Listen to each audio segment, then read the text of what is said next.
นี่ผมเต้นแม็กแม็กตัวเฮ้ยสบายดีเด้อป้าลุงซีทุกท่านทำแล้วในเวลาเที่ยงอีกแล้วตอนเด้งสบายดีได้ไหมสบายดีกันมาดีกันไปนั่งดิปุ้ยสีแดงอันนี้มึงปักไปแต่ย่านแท้บ่ท่วงตาผีปุ้ยท่วงดันก็ได้เพื่อชุดนี้มันคือหน่อยแท้มันไหนเนาะคือใช่จ้ะคือใช่จ้ะไทยเนาะชอบบ่หมักหรองามบ่ชอบสีฟ้าเลยชุดวัดงามบ่งาม นั่งดีๆลูกนั่งดีๆมันสิมืนปลุดตรงน่ะไปน้ำบ่มือไรพอจะมาทีหยังว่าเต้นพอจะมามือไหนพอจะมามือไหนเราบ่มาแล้วโอ้ยว่าตัวตื่นได้คน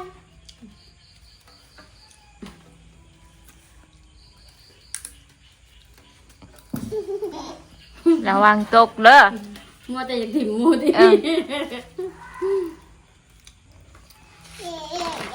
แล้วสิมาเห็นยังบัดมันเกิดเจ้าวันที่หยังวันที่เท่าไรมันเกิดนะวันที่ยังห้องมาประปัดบ้านมันเกิดนะวันที่9แล้วบ้านว่ามันเกิดก่อนวาด2 มื้อวะวาด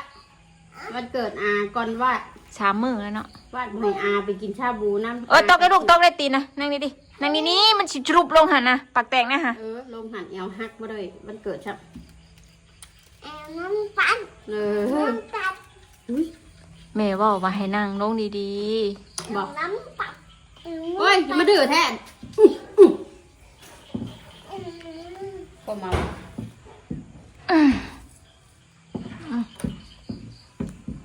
วัดเอาหัวใจ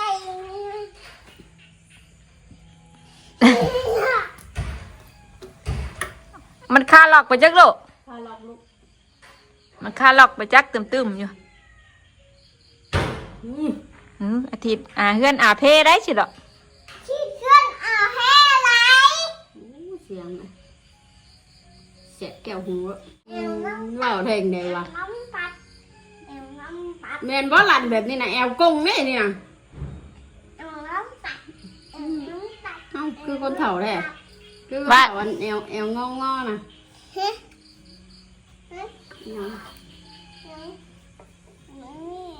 ยังก็นุกแอนบ่นุกแอนบ่เชิญมาอยู่นุกแอนหิวคือยักษ์เราก็เดียใส่ส่งนะนุ่งดีๆลงนุ่งดี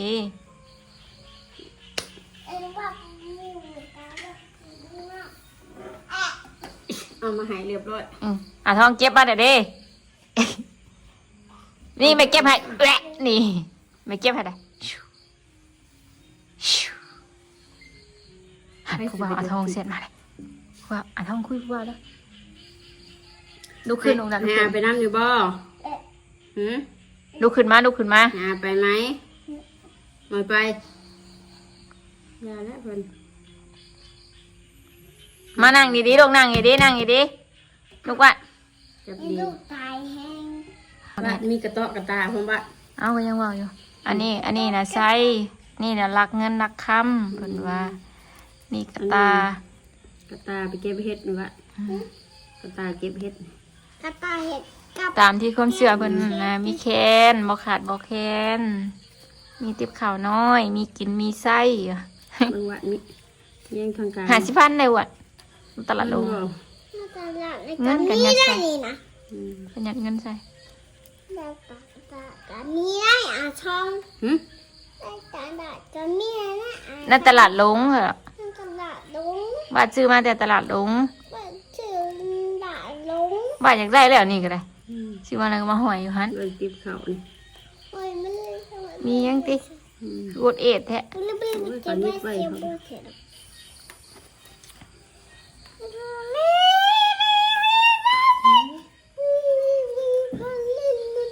มา มีมาได้ไหมเราไปเร็ว วาดชอบมันอยุ่ร้องเพลง Happy Birthday นะ Happy birthday to you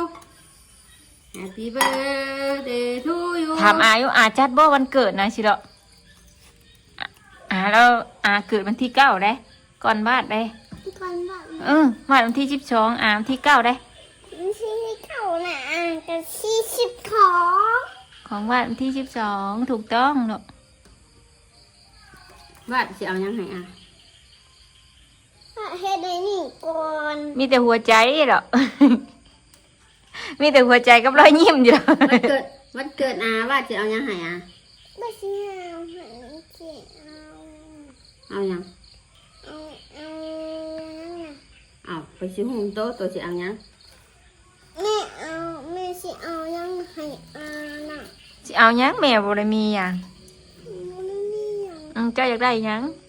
ยังเลยเค้ก อยากได้เค้กกะทันน่ะฮอดมื้อเนาะ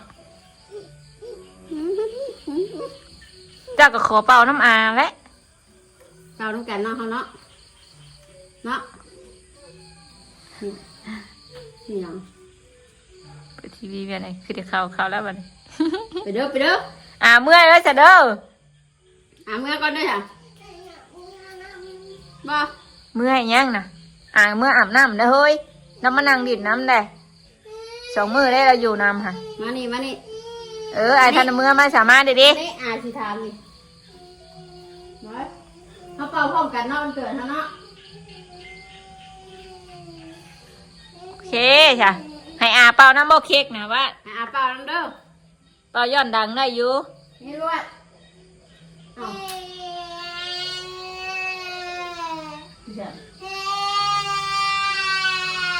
มาป้าได้ทัน เจ้าอย่านั่งเกือกอะไรลูกขี้ดินอันมาขึ้นเอาขึ้นมานะลูกเอ้ย แบบที่จริงป้าได้บอกของคุณ บ้านมึงได้ว่าตายยังว่านี่น่ะตั้งผ้าคือเป็นสีฟ้างามแด้นี่นี่แน่มึงเนี่ยสีฟ้างามเนี่ย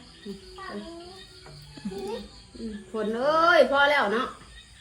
มือแดดเด้อ แดดให้เด้ออยากตบเจือเด้บ่มีเจือใจได้นี่อ่ะมึงแน่ลูกก็จนก้นเสือเก่ามานุ่งชุดดุงชุดนอนค่ะ อย่าเห็ดโทษ อย่าเฮ็ดโทรศัพท์เด้อ โทรศัพท์อีเถ่าถ่ายคลิปก็ไม่ได้อะนี่เป็นจันอยู่นะ มันดังนี่เต้ เอาช่องขาจีขาลาเอาช่องขาจี โทรศัพท์กันนะมีแต่พิมพ์แตก ช่องขาจีค่ะ ไปติดตอนนั้น500ตอนไปไทย แม่ว่าสิเบิ่งแม่ มาชองมือแตกโอ้โก้ย 50,000 เมื่อยเด้วะ แตะบูแม่ อย่างนั้นเลยที่ได้แบบว่า ห้องบ่เชื่อว่าแม่ดูสิเบิ่ง นี่แตกนี่แตกนี่ แต่ไม่ติ ติดแบ่ง เห็นหม้อตัวเครื่องเคียวน่ะ ยังแตกตัวนั้นนะแม่เฮ็ดมือน่ะปั้วเลยจักว่าฮอดจอยะ จอมแตะเจ้ากับแม่ เฮ็ดอะไรบ้างมาเงินนะขอเนี่ยจะไปซื้อไหมฮะ เอา ตัวจับกะ ใช้เงินให้ชื่อเขาทำโอ้ได้หลายแล้วพี่เนาะ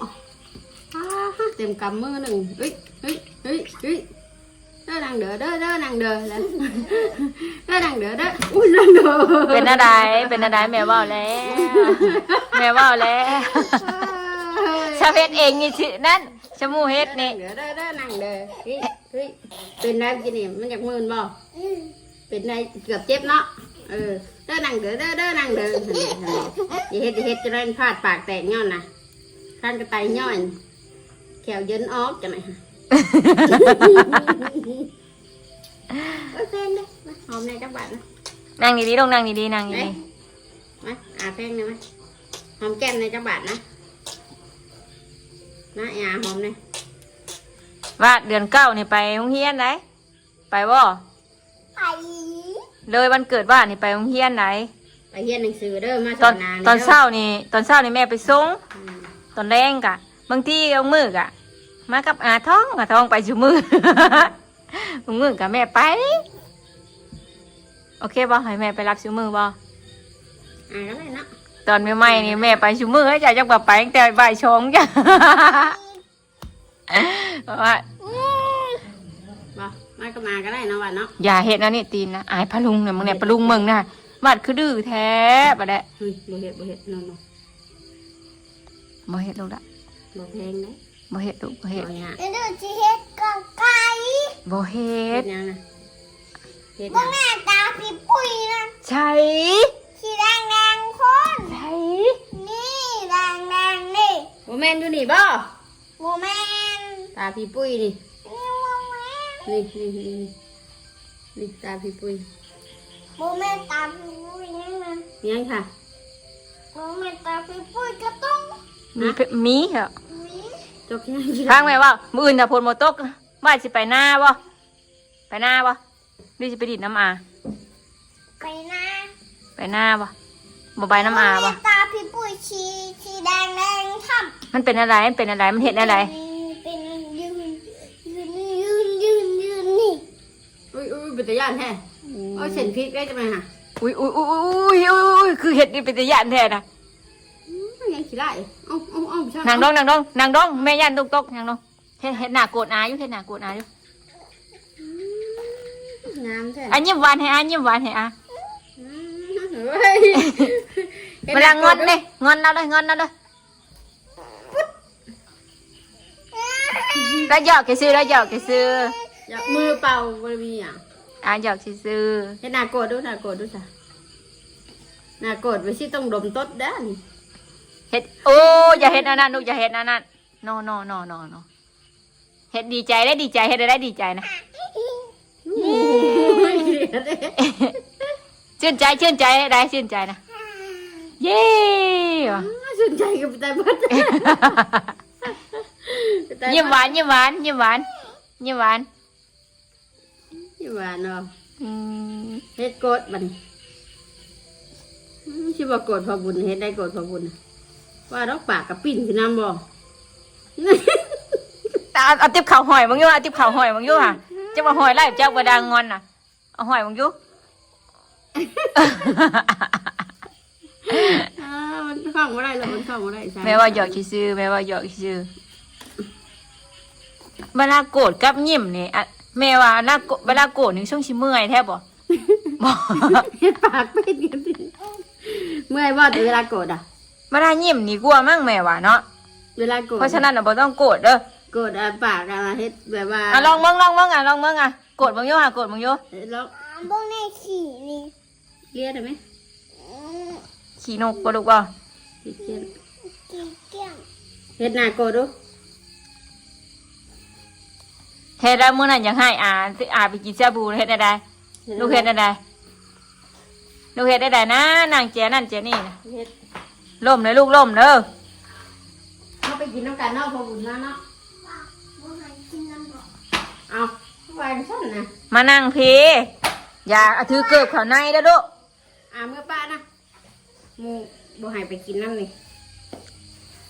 เมื่ออาบน้ำนอนโดดเอ้ยค่ำแล้วลานก็บ่ดินน้ำแล้ว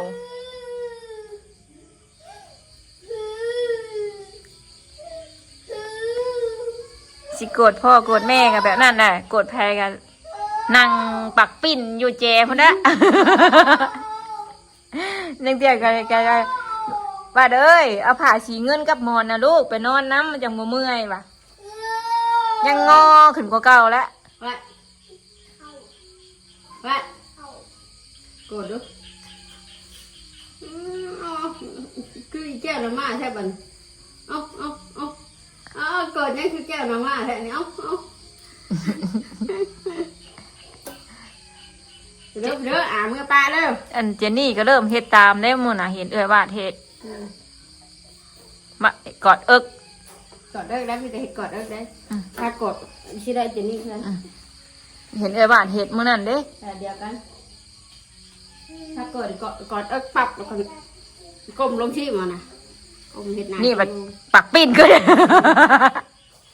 กดเอิกแล้วเห็ดหนาก้มลงแม่นแล้วมันโกรธได้นะ แม่ว่าวาดแม่ก็ว่าวาดอีกอย่าเฮ็ดมันตูมันสิโดนทับนะลูกอย่าเฮ็ดเทือนหาพี่นะหาจูนเขาไล่นะฮะ ตุ่มนึงเลย ไปแบบน้ำไป เออ แล้วเหรอ แม่ไปอาบมาเลยเสร็จเด้อ เมืองนั่นแล้วกราบกับเมืองโลดไม่ไหวอ่ะก่อน บ๊ายบาย นั่นรับพันดีแล้วอ่ะ บ๊ายบาย ไปก่อนเด้อนะแฟนก่อน แพงก่อนแพงอ่ะ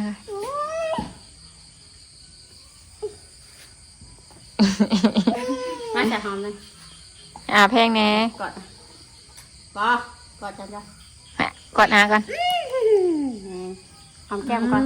ต้องแพงกันบ่ หอมแก้มก่อน รักกันรักกัน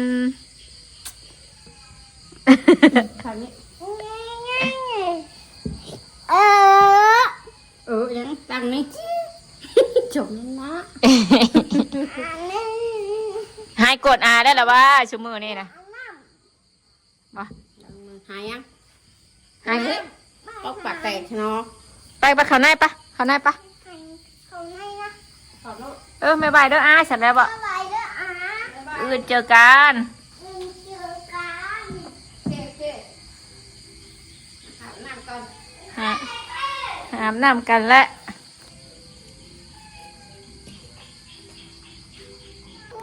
อันนี้แหละพ่อบุญเจ้าได้ป่าลูกโป่งให้นี่นะมาแล้วก็พาเอาเขาไปนอนน้ำเลย ตอนน่ะพ่อบุญเจ้าอันป่าลูกโป่งให้นะ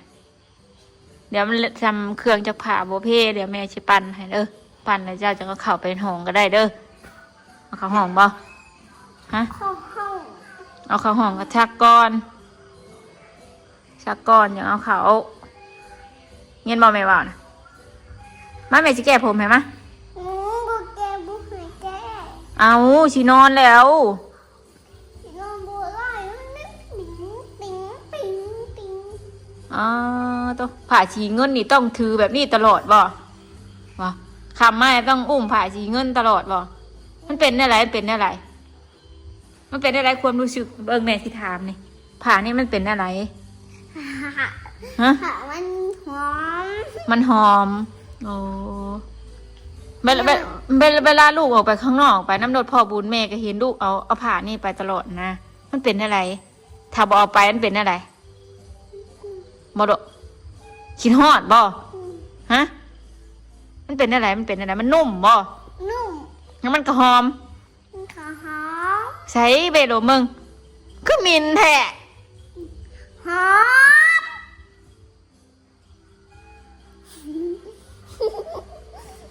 แล้วไม่ชอบสิติ๊ก อย่าดิ่นน้ำลายลูกอย่าดิ่นน้ำลายไว้ชิดิ่นน้ำลายอุ้ยย่านแขเลยย่านแขเลย แม่หันได้แข่งกับแม่นะ ปากกระบงโง่น อาปากปงอาปากกระปงอาปาก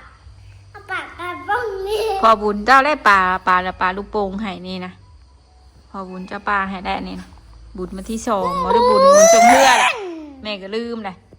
บุญจงเฮือจ้ะนี่ปลาตั้งจะบุญจงเฮือผู้ตั้งแต่เจ้าเป็นน้อยๆเป็นเบบี้ผุนได้แต่เจ้าเป็นเบบี้ไว้แล้วเดี๋ยวแม่ชี้ย้อนไปเมืองไห้เด้อใน TikTok เด้อรู้สึกว่ามีอยู่นะ TikTok มาชินอนนะลุงนะแกวเนาะ โบ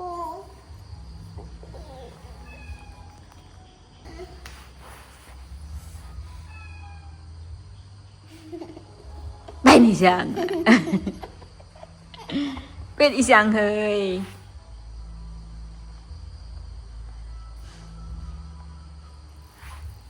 มัดแม่ยังน่ะบินไปแบบไปเบิ่งยกขางตู้แล้วลูก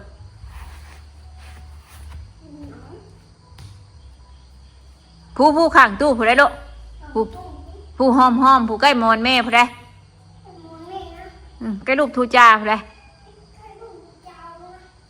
อยู่ในห้องหอมนะ ใจดูจานนะดูยันใจดูจานดิ ย่านหยัง ยันใจดูจาน บอกมันจริงแจ้งที่แม่บ่เข้าใจ ไม่ดูยันตู่จะจาน ย่านตู้แม่ ตู่แม่แล้ว ย่านหยังตู้แม่ตู้แม่บ่ได้เป็นหยัง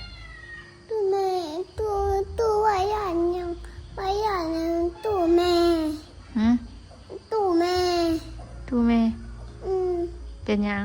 หย่อนตู้แม่แหง ย่านหยัง หย่อน เป็นอะไร เป็นเตียเล็ก มีหยังมีหยังในตู้แม่นะ ตู้แม่ตึ้ง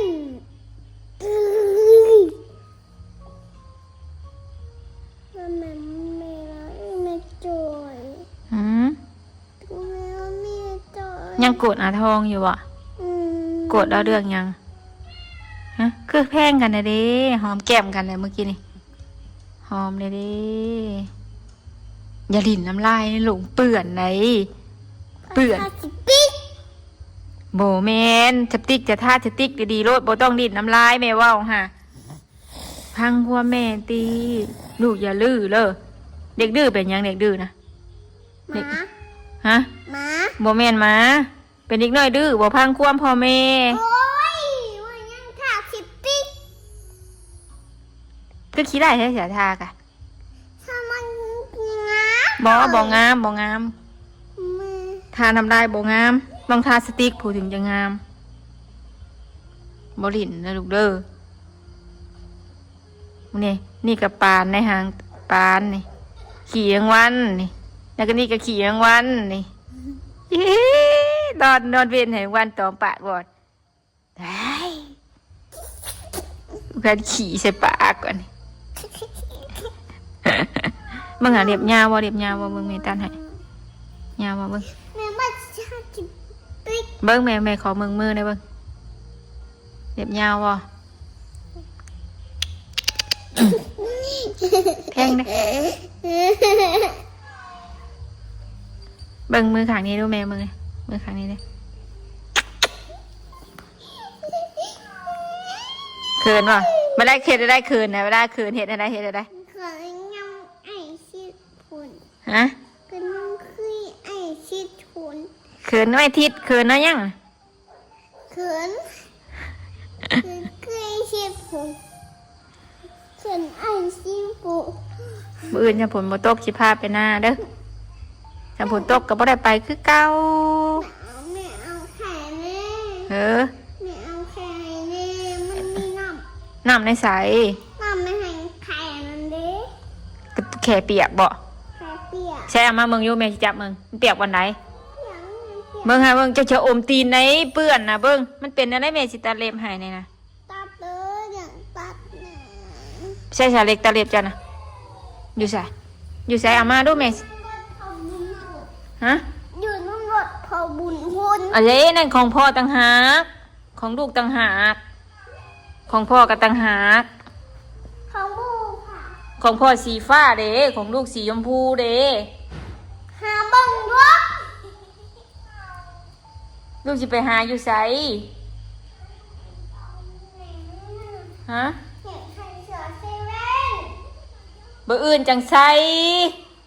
เห็นใครเสือเซเว่น บ่อื่นจังไส เห็นใครเสือเซเว่น มันนอนบ่มันนอนยากใจเฉื่อยเซเว่นนั้น เห็นใครเสือเซเว่นมันมีเอาห่าง ฮะมันมีหยัง มันมีกระเป๋า โอ้ยเบิ่ง เด็กกระเป๋ามันอยู่ในกระเป๋ามันสองอันโยกระเป๋ามันมีสองอันนั่นเด้นี่ ลูกก็ใส่เองก็ได้เอาใส่บังดูใส่บังดูใส่บังดูใส่เป็นบ่ใส่เองมาใส่บังดู มันจะเป็นใส่เบิดกับใส่เสื้อเว่นและมันเป็นคุณหมอและ ใส่บนโมเมนต์อันนั้น มันไม่ยังอ่ะ เอาออกมาก่อน เอาออกมา ใส่ขังนี่ก่อนแหละ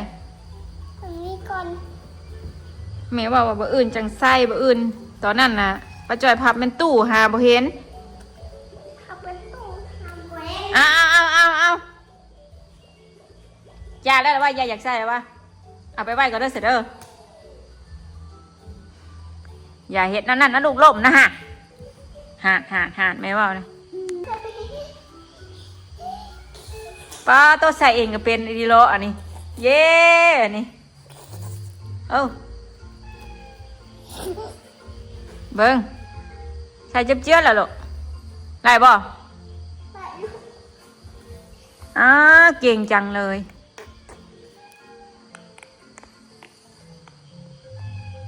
มื้ออื่นจังใส่มื้ออื่นแม่สิใส่ให้หรอก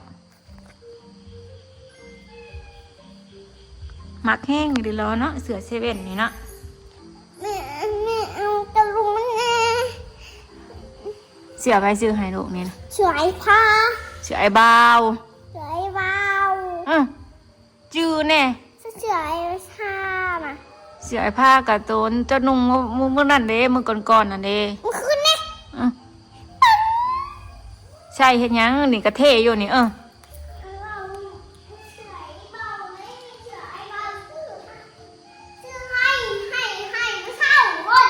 เสือไอ้บ่าวซื้อให้ตอนไอ้บ่าวไปกรุงเทพมันเด้มาพี่มันมืดนะมืดนะหาแม่ยังมืดบนเสานี่ลมต่ำโลดน้ำหา นี่เอานี่ ปืนยังใช่ลูกเนาะ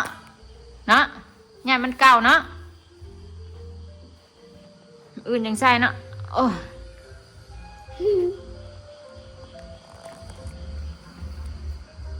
แม่แบบนั่งก่อนนะ เงินเดือดพอบุญออก ใช่ ไม่เห็นมันขึ้นเหมือนเด้ ตอนไหน เอามันขึ้นเหมือนเด้ นี่มานั่งนี่แม่สิบอกนี่แม่สิบอกว่าแม่ไปอาบน้ำก่อนเด้อ หนูอยากมึงกลับมันเด้อ ฮะ หนูอยากมึงกลับกันเด้อ อันเด้ดูกับมึงอยู่เด้ หนูอยากมึงกลับกันเด้อก ลับอยู่สายดูก ลูก ฮะ หนูอยากใส่ลูก อยากถ่ายรูปอยากถ่ายรูปบ่ อ